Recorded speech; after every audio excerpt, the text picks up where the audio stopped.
Paul Doswell, looking ahead to Saturday's game against Hadley in the FA Cup.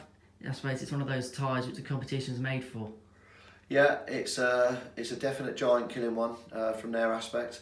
I've been party actually to two situations myself in my management career. We lost to Alton Town when I was at Sutton. I think we were in the Ryman Premier there and they were in the Wessex League. John Robson was managing Alton at the time.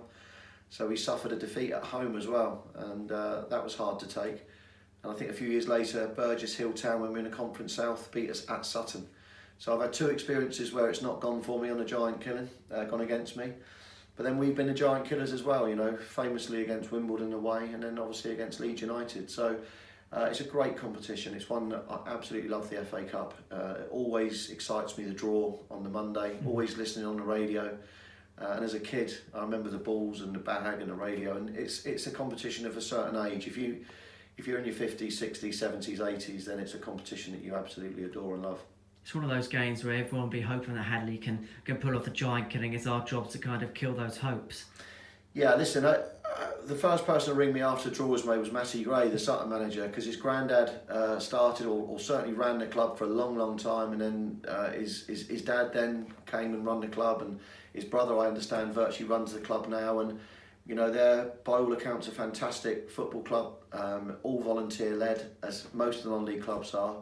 And they're really looking forward to it. They're coming down on a team coach, which I don't think they've had before, with a pre-match lunch, and you know, they've got a full supporters coach booked as well. So it's a massive day for them, but also, as you rightly said, it's a massive day for us because our chance to progress in the competition. Again, make more dreams for the players, but also make some serious, money for the football club, and that's very important. The one thing you're going to expect from Hadley is they're going to be right up for, which means we've got to be on it from the get-go.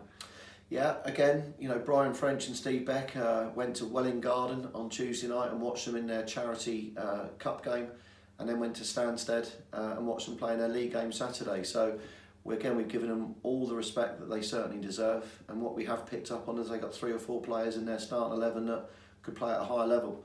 So listen, I've been on the back of those upsets before, and they can happen. The FA Cup for some reason enables them to happen, and it's my job and the players' job to make sure that we don't let it happen. And of course on the pitch it'd be great to get the victory off the pitch if we could win on Saturday. It's a great financial boost for the club, minimum £18,000 if we progress Saturday. Yeah, and £18,000 on top of the 7 I think that we earned from the last round is 25,000, and that helps Derek. The other bits and pieces that I've asked Derek for, which is the food and all the other bits and pieces, it's very costly to run a football club at this level. So it'd be great from my point of view to give something back to the club. Paul, thank you very much. Cheers, Henry.